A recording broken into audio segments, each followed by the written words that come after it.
ini kesimpulan dari kami, karena ketika kami atau ketika kita baca dari ayat-ayat yang ada, hidayah itu tidak bisa dibeli dengan dunia, tidak bisa dibeli dengan harta. Jadi kalau tidak bisa dibeli dengan harta, berarti tidak bisa dinilai dengan dunia. Nilainya lebih besar daripada dunia. Oleh karenanya hidayah itu berarti mahal. Berarti jika hari ini kita masih menganggap bahwa ibadah kepada Allah, meningkatkan ketakwaan dan keimanan itu penting, berarti kita mendapatkan sesuatu yang berharga yang tidak diberikan oleh setiap orang. Jamaah yang dirahmati Allah Subhanahu wa taala, kita lanjutkan. Allah Subhanahu wa taala berfirman, "Wa ma yughni anhu maluhu idza taradda." Jamaah yang dirahmati Allah Subhanahu wa taala, Allah Subhanahu wa taala menegaskan, kita baca artinya menurut penerjemahan dari Kemenak, dan hartanya tidak bermanfaat baginya apabila telah binasa. Baik, di sini ada ungkapan wa ma yughni, dan tidaklah bermanfaat. Berarti ma di sini artinya tidaklah. Ma artinya tidaklah. Tetapi ada sebagian ulama tafsir yang mengartikan ma itu artinya apakah dalam ayat ini.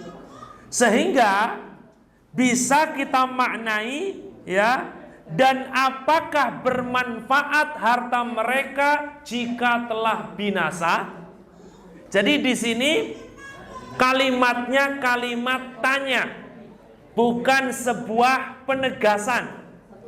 Walaupun yang diambil oleh Kemenak adalah kalimat penegasan, bahwa artinya dan tidaklah bermanfaat harta mereka ketika mereka telah binasa.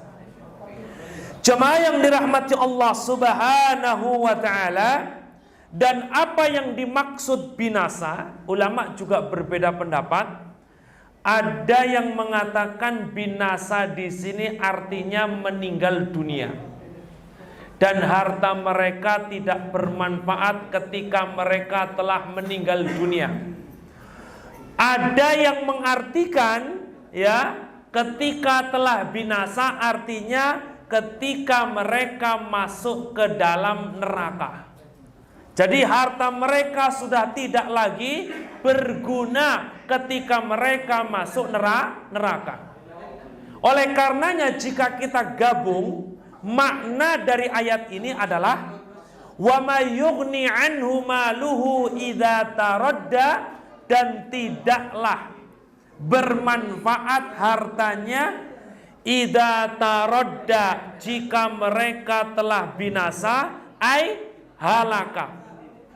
Halaka itu meninggal dunia, wa ulqiya fi qa'ri jahannam, dan dimasukkan ke dalam neraka jahannam.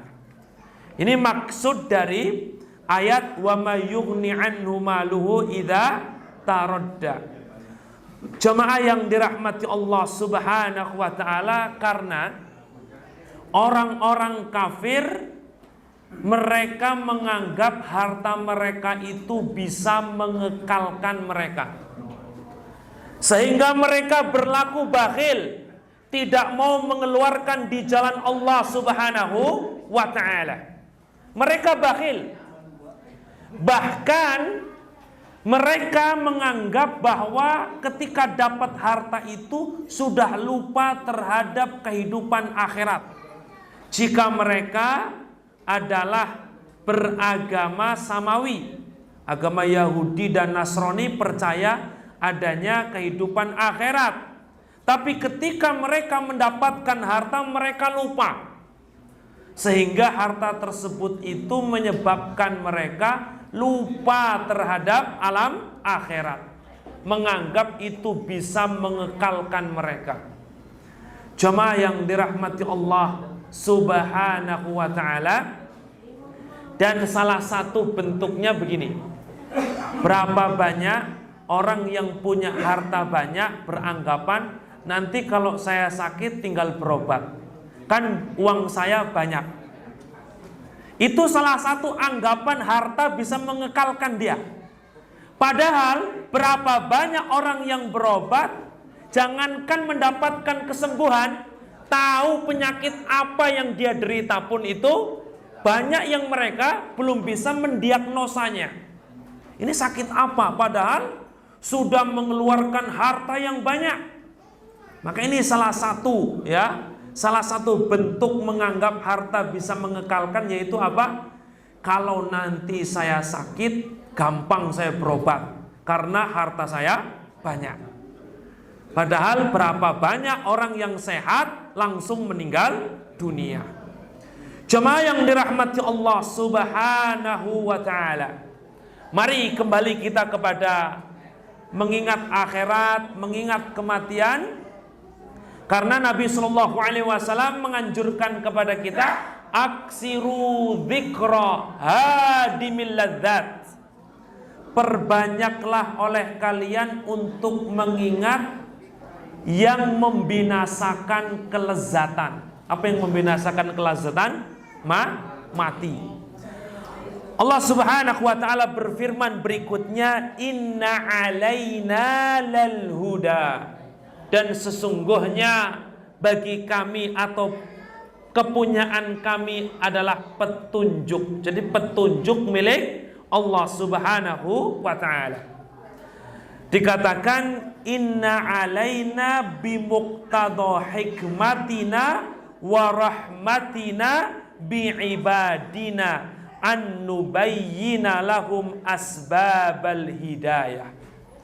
Sesungguhnya dengan hikmah dan rahmat yang kita berikan kepada hamba-hamba kami, kami jelaskan kepada mereka hidayah.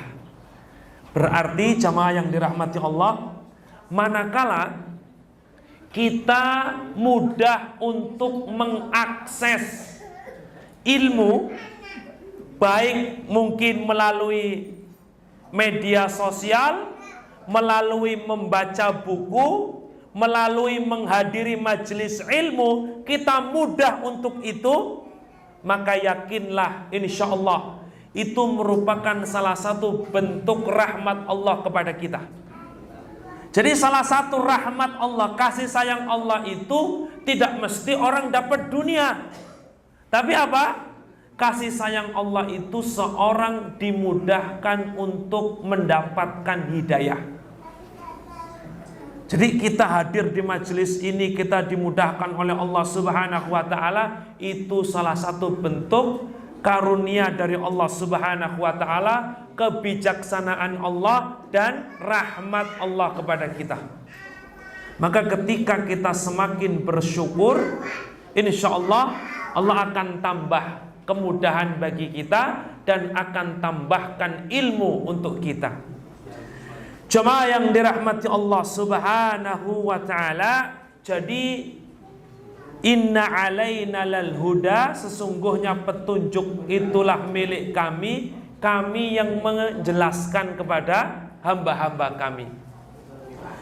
Kemudian Allah Subhanahu wa ta'ala berfirman, wa inna lana lal akhirah, dan sesungguhnya bagi kami itu atau kepemilik milik kami adalah alam akhirat.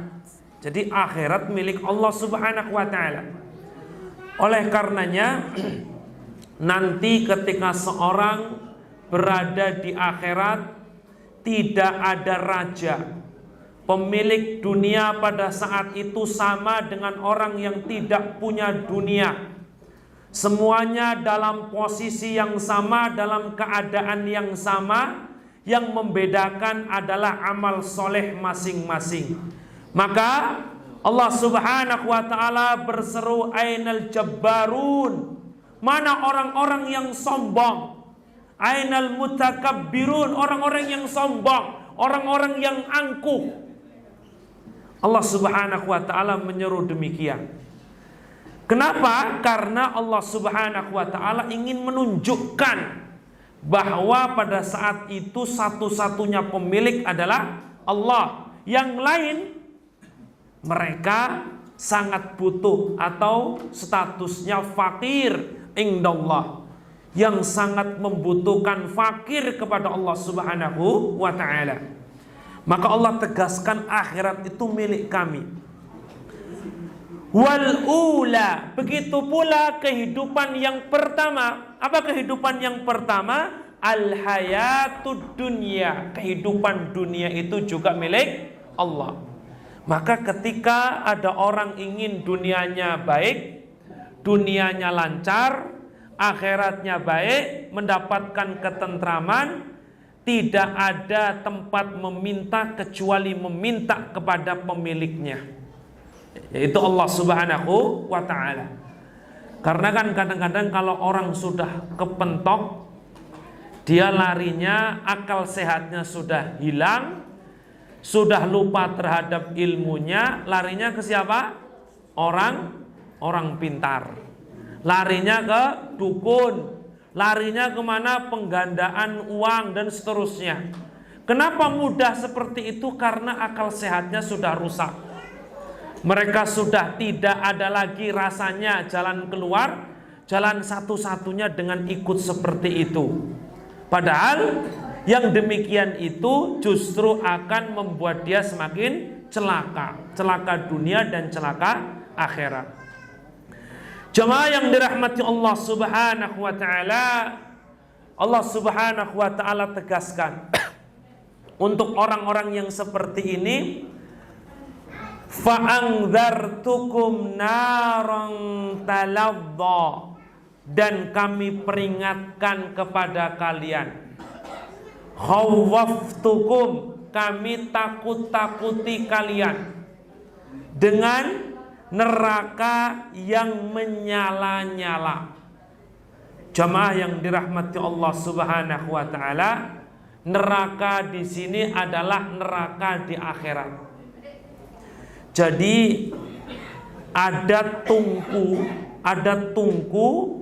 yang sudah dihidupkan selama 1 bulan dengan tungku yang baru dihidupkan 1 pekan. Maka kira-kira panas yang mana? Tentu panas yang sudah dihidupkan 1 bulan. Dan hari ini neraka itu sudah ada, sudah dinyalakan apinya. Maknanya ketika nanti seorang di hari kiamat masuk neraka, berarti memasuki neraka yang sudah dinyalakan jauh sebelum itu. Tinggal masuk, apinya nggak nyala saja masih panas, apalagi apinya tetap dan terus menyala. Allah subhanahu wa ta'ala memberikan peringatan, menakut-nakuti orang kafir dan orang-orang yang seperti orang kafir ini dengan neraka. Kalau masih belum takut berarti masalah. Kalau masih belum takut berarti ada keimanan, ya, atau keimanannya itu masih rapuh, masih kecil, keimanannya belum naik. Ketika kita melihat ini, ya, kita mengingat kisah dari anaknya Imam Ahmad bin Hambal. Beliau itu pernah tersungkur gara-gara ketika sholat mendengar bacaan ayat tentang neraka. Saking takutnya gemetar, ya, badan beliau gemetar sampai tersungkur. Ini luar biasa takutnya para salafus saleh terhadap neraka. Dan Rasulullah SAW itu ketika membaca Al-Quran, sholat membaca Al-Quran, seakan di dada beliau itu ada suara seperti gilingan gandum. Jadi beliau menangis, ya, saking takutnya bergemetar itu seperti penggilingan gandum. Itu di dalam riwayat dikatakan demikian. Maka selayaknya kita pun harus seperti itu. Kalaupun tidak mampu, mari kita tadaburi betapa mengerikannya neraka. Narong talawwa la yaslaha la yadkhuluha, tidak masuk ke dalamnya illal ashqa, kecuali orang yang paling sengsara. Siapa orang yang paling sengsara jamaah yang dirahmati Allah? Yaitu orang kafir. Orang kafir itu orang yang paling sengsara. Kenapa demikian? Karena orang kafir tidak akan merasakan nikmat surga. Orang kafir gak akan merasakan nikmat surga. Jadi siapa yang meninggal dalam keadaan kufur, belum sempat bertaubat, dia akan kekal di neraka. Beda dengan orang Islam.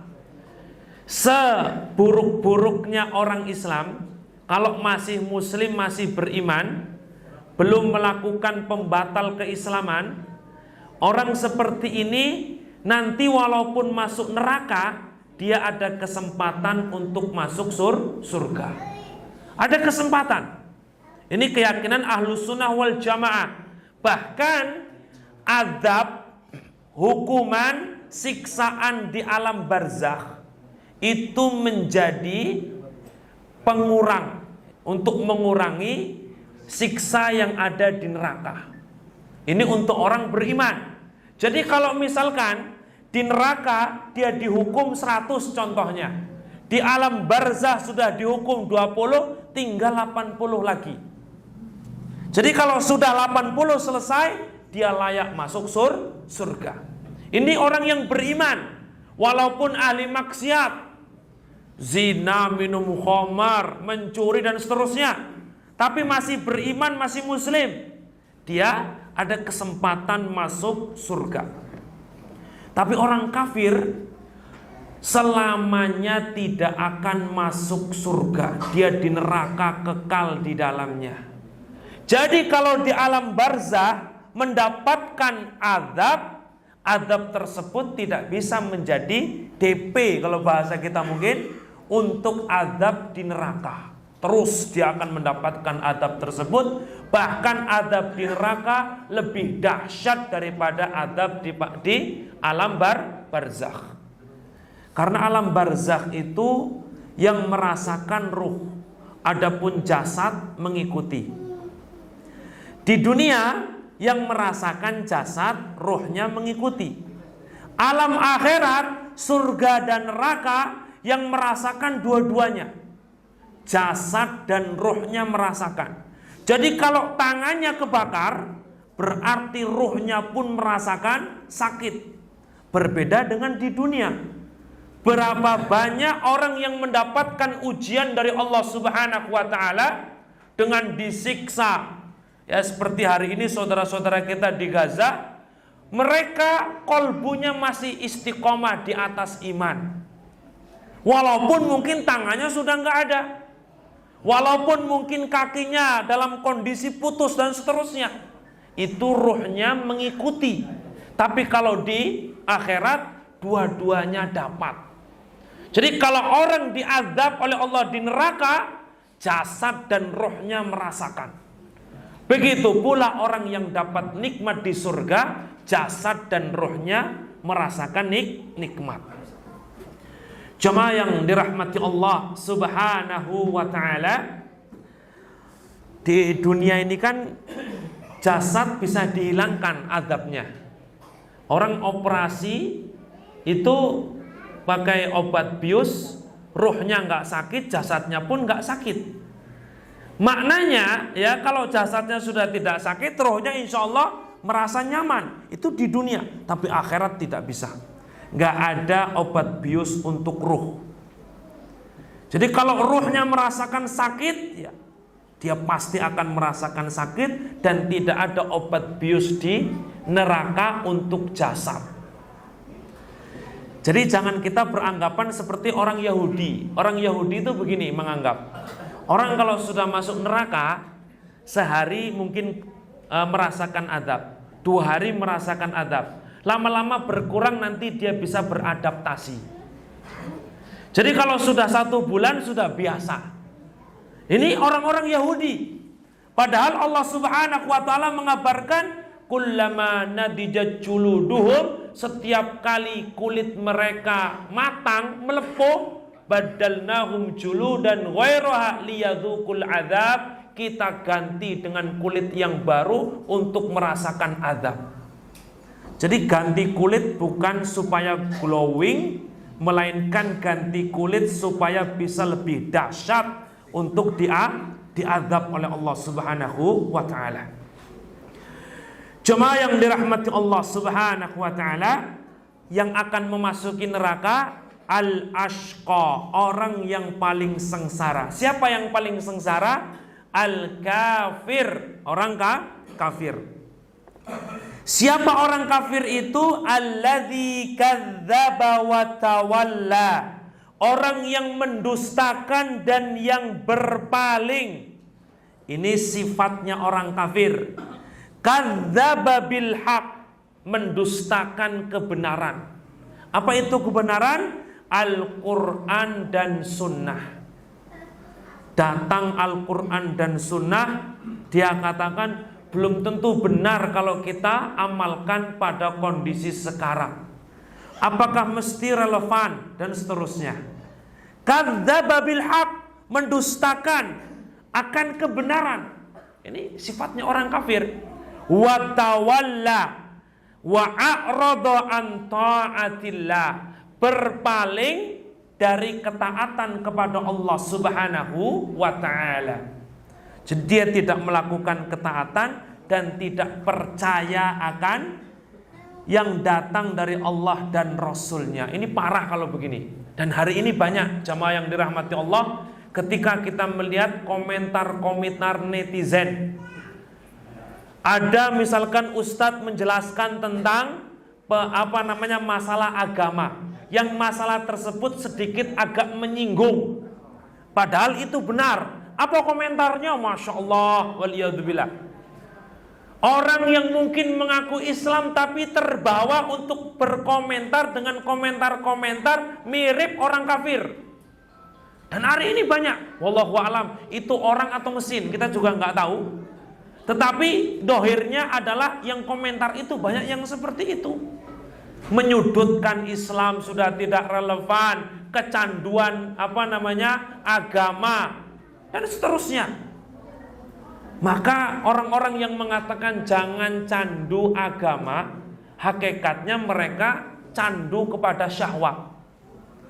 Orang itu pasti memiliki kecenderungan, yang kecenderungan itu membuat dia candu. Jadi kalau orang mengatakan orang-orang yang sering ngaji itu kecanduan agama, dikit-dikit dalil kecanduan agama. Orang yang mengatakan itu mereka juga kecanduan syahwat. Jelas itu, kalau nggak ikut agama mesti ikut syahwat. Akhirnya apa? Melegalkan segala hal, yang penting sama-sama suka. Kalau sama-sama suka, itu kan berarti apa? Berarti sudah syahwat hitungannya. Berapa banyak ya orang yang kemudian kalau sama-sama suka kan boleh. Ya, ini kan masalah kalau begitu. Kalau sama-sama suka boleh, dia tidak menimbang mana baik, mana buruk. Jamaah yang dirahmati Allah Subhanahu wa taala, jadi orang kafir kadzdzaba wa tawalla, mendustakan dan berpaling. Oleh karenanya, jika kita belum mampu melakukan suatu ibadah, kita terima dulu.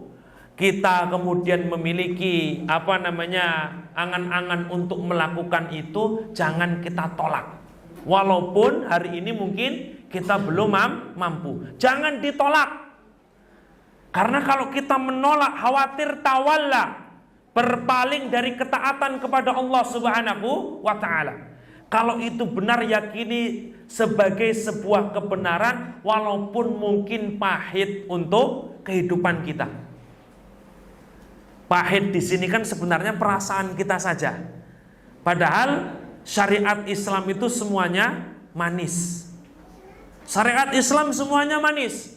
Karena syariat Islam itu disesuaikan dengan fitrah manusia. Orang nggak boleh zina, ada syariat nikah. Kan begitu. Orang nggak boleh riba, ada syariat jual beli. Ini ada solusinya di dalam Islam. Oleh karenanya jamaah yang dirahmati Allah Subhanahu wa taala, tinggal kondisi hati kita saja. Kalau hati kita merasa kok agak berat, berarti yang masalah bukan syariatnya. Berarti yang masalah adalah kolbu kita. Mari kita perbaiki. Mungkin ada kesalahan di dalam pemahaman kita, di dalam memahami nas Al-Quran dan sunnah. Jamaah yang dirahmati Allah Subhanahu wa ta'ala, lalu Allah Subhanahu wa ta'ala berfirman tentang orang-orang yang Allah berikan karunia surga. Allah berfirman, wasayujannabuhal atqa, dan akan kami jauhkan dari neraka orang-orang yang bertakwa. Yub'adu anin nar, Allah jauhkan dari neraka al-atqa, orang yang bertakwa. Siapa dia? Walladzi ittaqallaha ta'ala bifi'li awamirihi, orang yang bertakwa kepada Allah dengan melakukan perintahnya, wajtinabi nawahihi, dan menjauhi larangan-larangannya. Kira-kira cukup belum Bapak Ibu? Arti takwa, melakukan perintah, menjauhi larangan. Cukup belum Bapak Ibu? Kalau itu untuk mengartikan takwa. Saya tambahkan sedikit. Menjalankan perintah Allah karena mengharap surga. Menjauhi larangan Allah karena takut neraka. Itu tambahan dari kami. Dan itu juga sebenarnya dikatakan oleh para ulama. Kenapa? Karena ada orang yang menjalankan perintah tapi niatnya tidak ikhlas, itu bukan disebut sebagai ketakwaan. Menjauhi larangan, niatnya bukan karena Allah, itu juga bukan merupakan ketakwaan. Berapa banyak ada orang yang jijik dengan babi. Saya jijik dengan babi. Akhirnya dia tidak mau makan. Ketika tidak makannya karena atas dasar dia jijik, berarti itu bukan merupakan ketakwaan. Ketakwaan adalah saya tidak mau makan babi karena ini perkara yang diharamkan oleh Allah. Itu ketakwaan. Sehingga apa? Dengan itu saya khawatir masuk neraka, saya tinggalkan supaya saya bisa masuk surga. Itu takwa. Maka menjalankan perintah Allah demi mengharapkan surga dan menjauhi larangan supaya tidak masuk neraka. Jamaah yang dirahmati Allah Subhanahu wa taala, itulah takwa. Jadi takwa itu pengertiannya kan simple, tapi menjalankannya ini Masya Allah. Ada salah seorang sahabat, kalau tidak salah Ubay bin Ka'ab, beliau mengatakan takwa itu seperti seorang berjalan di atas tanah yang penuh dengan duri. Maka apa yang dia perbuat? Dia akan melangkah supaya kakinya jangan sampai terkena oleh duri. Begitulah takwa, dia melangkah di atas muka bumi ini, jangan sampai dalam langkahnya itu mengandung perkara yang diharamkan oleh Allah Subhanahu wa ta'ala. Itu takwa. Nah sekarang takwa itu kadang-kadang diketawain oleh orang. Jangan terlalu kaku, jangan terlalu saklek, diketawain oleh orang. Ada orang dikit-dikit cari dalil. Ini kaku amat orang ini nih. Jadi jamaah yang dirahmati Allah Subhanahu wa ta'ala, padahal maksud dia itu ingin apa? Khawatir terjerumus kepada larangan. Itu khawatirnya. Tapi kemudian ditertawakan oleh orang ini. Tadi kecanduan agama katanya. Ya, yang ngomong begitu tadi berarti kecanduan hawa nafsu. Jemaah yang dirahmati Allah Subhanahu wa ta'ala, siapakah orang yang akan diselamatkan dari neraka? alladzi yu'ti malahu yatazakka, orang yang memberikan hartanya dan mensucikannya. Memberikan harta tidak hanya mengeluarkan harta itu belum tentu baik. Tapi di sini mengeluarkan harta kepada kebaikan. Ini sifat orang bertakwa. Kemudian yatazakka, mensucikan jiwanya.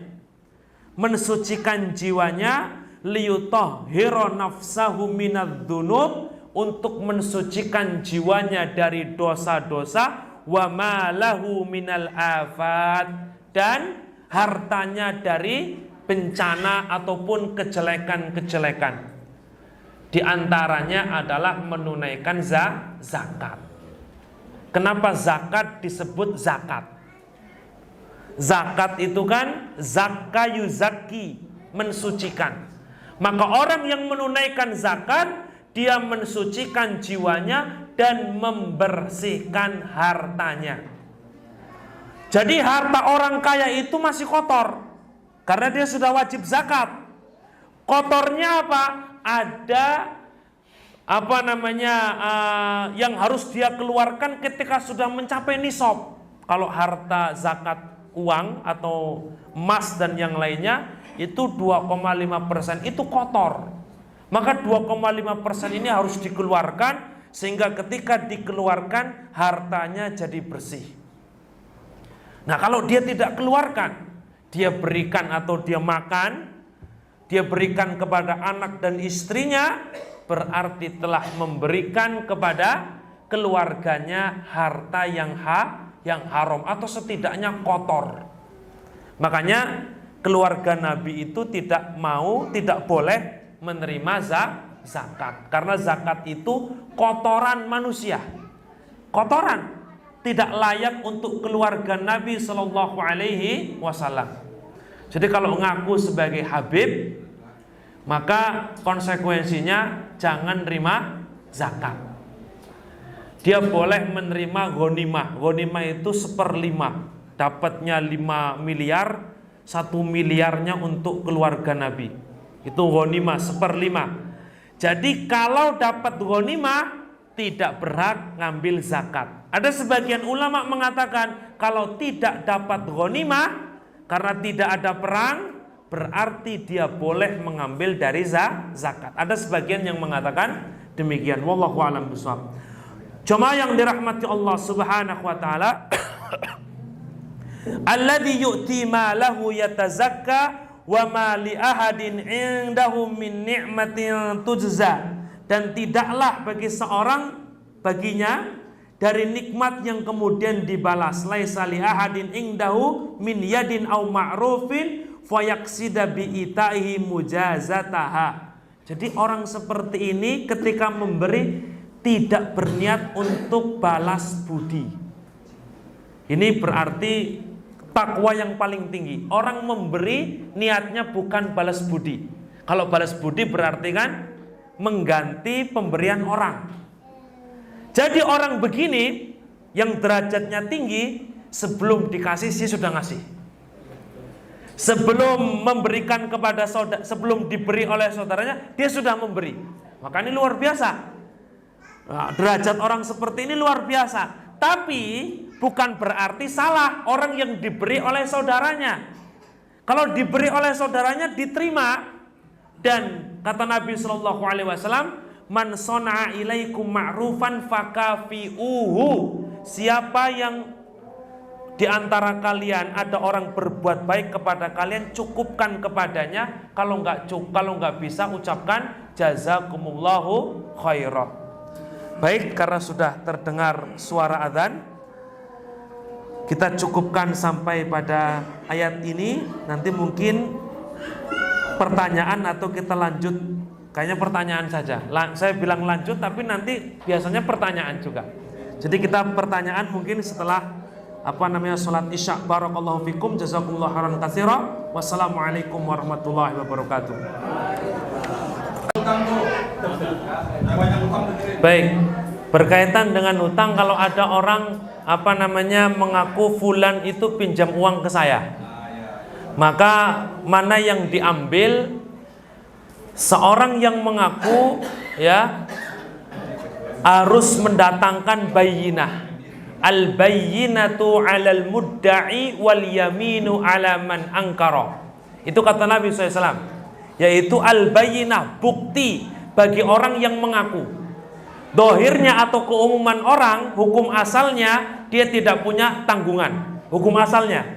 Jadi ketika ada orang mengaku dia telah meminjam uang kepada saya, maka butuh bukti. Jika si tertuduh tadi kemudian Anda pinjam uang ke saya, lalu dia tidak mengelak, dia mengatakan iya, berarti tidak perlu bukti. Tapi kalau keduanya ini tidak ada yang mau mengalah, si penuduh mengatakan Anda pinjam uang, yang tertuduh saya nggak pernah pinjam uang. Terus begitu, maka si penuduh harus mendatangkan bayyinah. Apa bayyinah? Bukti. Apa buktinya tadi? Mungkin berupa catatan dan seterusnya. Ya, ini bukti. Al bayyinatu 'alal mudda'i. Jadi kalau kemudian tidak mendatangkan bukti, si tertuduh mengatakan demi Allah saya tidak pernah pinjam ke dia, maka tidak boleh dituntut. Ini secara hukum dunia. Adapun apa yang kemudian yang terjadi itu serahkan kepada Allah, karena hukum manusia begini. Lana zahir wallahu yatawalla sarair. Bagi kami yang nampak. Jadi manusia menghukumi yang nampak. Adapun yang tidak menampak serahkan kepada Allah Subhanahu wa taala. Layaknya seperti seorang hakim yang memutuskan bahwa yang menang dalam perkara adalah orang Yahudi mengalahkan Ali bin Abi Thalib. Secara nalurinya ya, Ali bin Abi Thalib nggak mungkin dusta, kan begitu, nggak mungkin dusta. Tapi karena Ali tidak mendatangkan bayyinah, tidak mendatangkan bukti yang kuat, maka hakim menghukumi dengan dohirnya. Yang lebih kuat di sini dohirnya adalah Yahudi, maka Yahudi yang dimenangkan. Jadi hukum manusia demikian, hukumi yang nampak.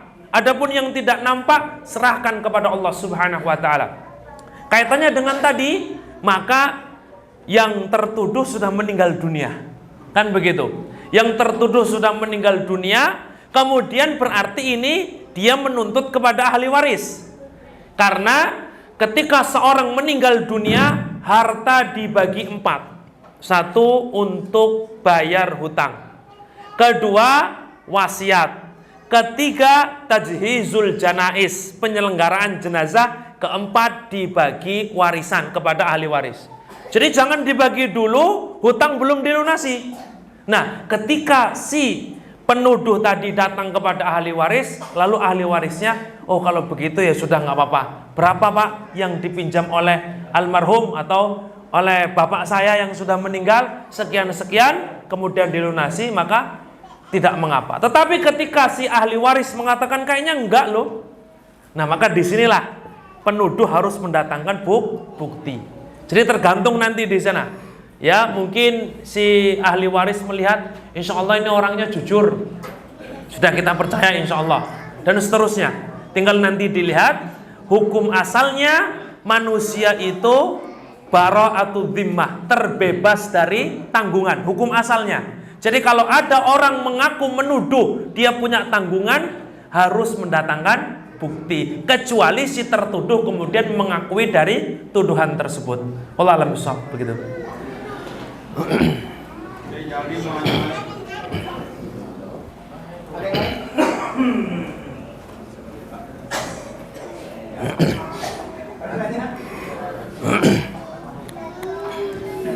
Tergantung situasinya ya Ustaz. Kalau kita legowo ya udah bayar aja. Sebenarnya jangan, ini tadi ada tambahan lagi kata beliau. Kalau kita legowo bayar saja. Jangan kita kondisi kita, tapi kita melihat ya, menimbang tadi. Karena kalau kondisi, kalau lagi senang kita kemudian plong, kalau lagi gundah gulana kita nggak plong, khawatir tidak adil. Keadilan itu ya harus kemudian ditegakkan kapanpun, tidak melihat kondisi kita sedang sedih atau sedang senang. Wallahu a'lam bishawab, gitu. Jadi pelaku maksiat dosanya bisa diampuni satu dengan maghfirah dari Allah, ampunan. Allah memberikan ampunan. Maka yang seperti ini kemudian dia tidak dapat azab neraka.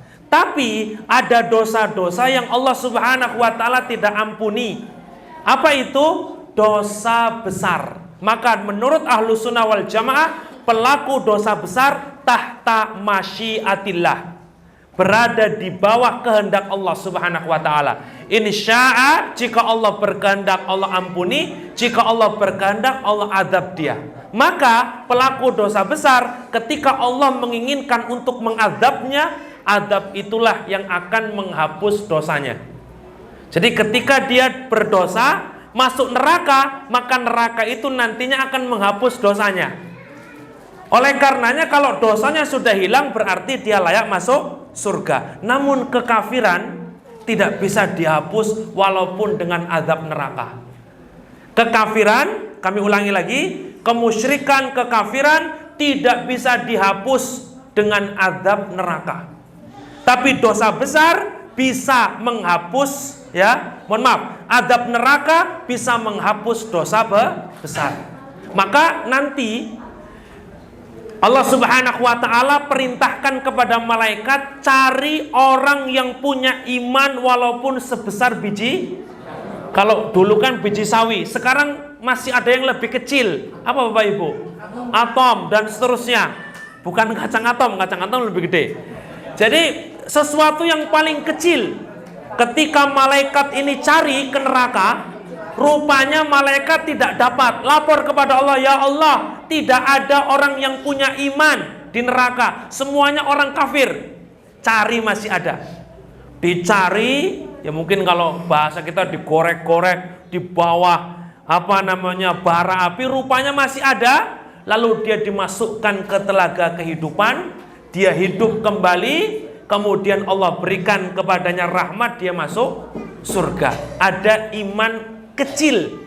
Ini maknanya dia masih mukmin tapi pelaku dosa besar. Jadi kalau dosa itu belum sampai membuat dia kafir, maka masih ada kesempatan masuk surga. Tapi kalau sudah menjadikan dia kafir, maka dia tidak layak untuk masuk surga.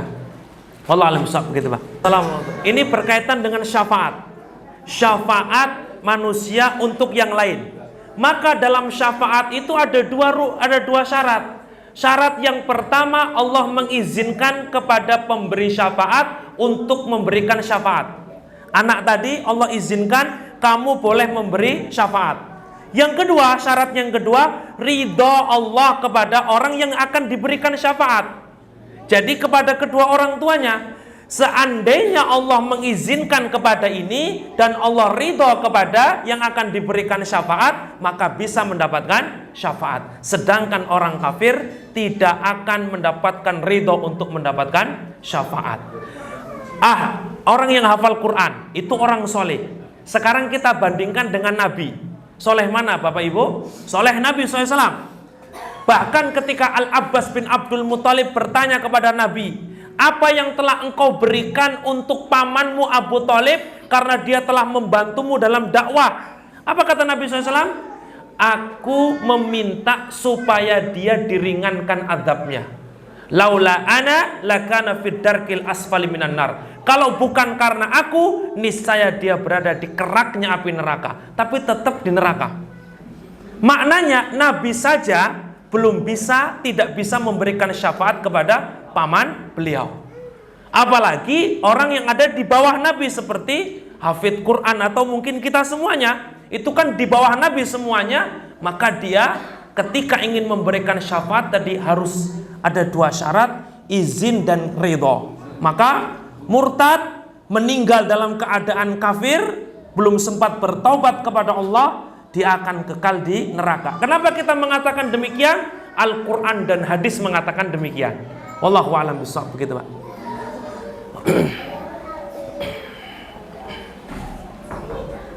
Cukup Pak?